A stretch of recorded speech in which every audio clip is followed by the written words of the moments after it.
te ne moo am un peu partout. mais boo xoolee un peu partout da ngay xam ne li mu bind ay yëfu caaxaan la muy benn. beneen bi mooy ñuy harceler li nga xamante ni moom mooy le parti bi nekk la principale formation politique de l'opposition parce que bi ñu demee élection législative yi gis nañ ne la première force politique aujourd'hui de l'opposition sénégalaise c'est l'Alliance pour la République qui a un groupe parlementaire à l'Assemblée nationale ngay harceler ay militants di harceler ay responsables am jiiñ le régime tout le régime que dañu falsifier li nga xam ne mooy les finances publiques de 2019 à 2024 di tëj li nga xamante ni mooy ay responsables am ci loo xamante ni teguwul yoon parce que bu fekkoon ne dañu jàpp ay nit respecter yoon ñu jàpp leen mais ci commande politique bu premier ministre Ousmane Sonko ñu jàpp suñu ay responsables tëj ci kaso bi ba pare di harceler des anciens dignitaires du régime je pense que dans ce contexte les conditions ne sont pas réunies pour les conditions yoo xam ne ñun war nañu mën a dem ci dialogue ne sont pas réunies mais cela ne veut pas dire que demain si toutes ces conditions-là sont réunies mais toog wax na oui parce que réew mi c'est ça ñoo ko bokk très bien réew mi ñun ñoo ko moom ñun mënuñu nekk ñoo xam ne dañuy bañ dialogue mais cela ne veut pas dire aussi que on va se désolidariser de nos amis qui sont dans l'opposition et loolu on l'a dit au niveau de la conférence de presse ñu ne l'Alliance pour la République non seulement demul ci dialogue bi c'est vrai joxe ay raisons mais reste encore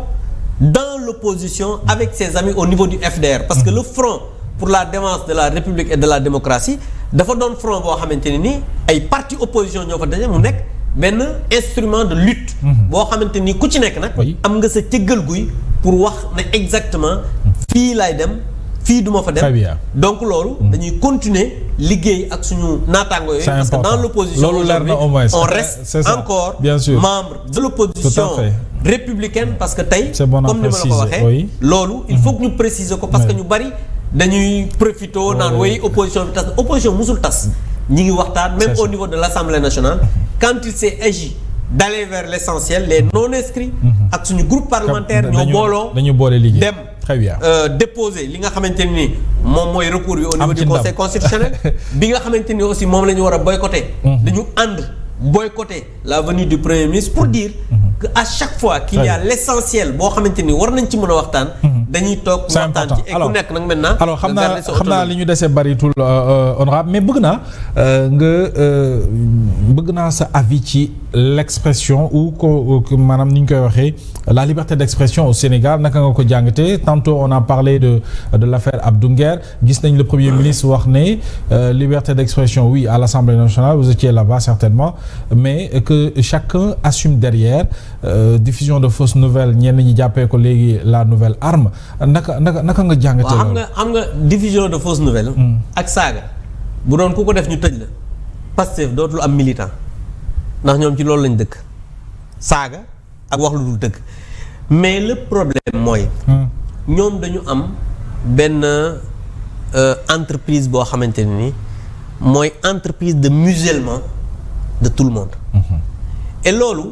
dañu nekk ci processus boo xamante ne ni depuis le début ils ont commencé par d'abord affaire fisc bi nekk ci benn banditisme fiscal boo xamante ne ni di harceler ñépp ñi nga xamante ne ni ils sont dans la presse te jàpp nañ ne ñoom li ñuy wax arrangé wu leen parce que tey il faut que les gens comprennent que dans la presse ñun tey amul benn responsable politique bu Alliance pour la République boo mën a wax ne moom journal bi muy benn donc la presse a toujours été libre au pays même ñun quand on était au pouvoir am na ñoo xamante ni liñ daan def daaw ñu d'accord ak ñoom mais da nga leen di bàyyi ñoom parce que dafa am loo xam ne c'est la constitution sénégalaise moo jox lii nga xamante ni mooy la presse ay prérogatives ñu am code presse bi mais loo gis dafa am loo xamante ni nii noonu la war a doxee de manière graduelle donc pour revenir à leur entreprise de musellement des gens ñu nekk ci benn banditisme fiscal ñu jóge ci loolu ñu nekk ci xool nan la ñuy defee ak des arrêtés yoo xamante ni bidon teguñu ko fenn ne dañuy tëj ay entreprise de presse gis nga bi ñuy dem cour suprême aussi cour suprême di leen jubbanti pour wane seulement que ñoom seen entreprise boobu mooy dañu bëgg a arrêter képp koo xamante ni li ngay wax arrangé wul le premier ministre wala le président de la République la preuve ñaata nit lañu fi tëj ci ay wax yoo xamante ni. ay kàddu ñuy yëkkati mais Moustapha Diakhaté. li mu wax ne ku wooteel diw alku nga. mais loolu rek la fi wax ñu jël ko tëj ko ci kaso bi. tey kii jël saaga Macky Sall ak képp ku mu àndal sa famille ak képp ku mu àndal man mii ci laa bokk. ñu ñëw bëgg a wax ne gëmloo ñu ne. non waa ji dafa dof. c'est que quand même ñàkk a respecter seen bopp. commencé na foofu yow léegi nan ngay nekkee kilifa nekk ak président de la république nekk ak premier ministre nekk un parti qui est au pouvoir nga ne da ngay ànd ak ay dof xanaa léegi Pastef mooy kër dof yi. je pense que quand même il faudrait que ñu respecter sénégalais yi. respecter intelligence sénégalais yi te bañ a saaga seen. intelligence mais le premier ministre avait dit que des chroniqueurs yi yéen a nekk derrière eux. xam nga la il va falloir les effacer ba pare pour yéen mën a jàkkaarloo yéen. non parce que Ousmane Sonko xamul lu xew. parce que buy waxu effacer il n'a rien compris nee naa la Ousmane Sonko na dal te xam ne tant que nous on sera dans ce pays et qu'il sera dans ce pouvoir là il nous aura en face.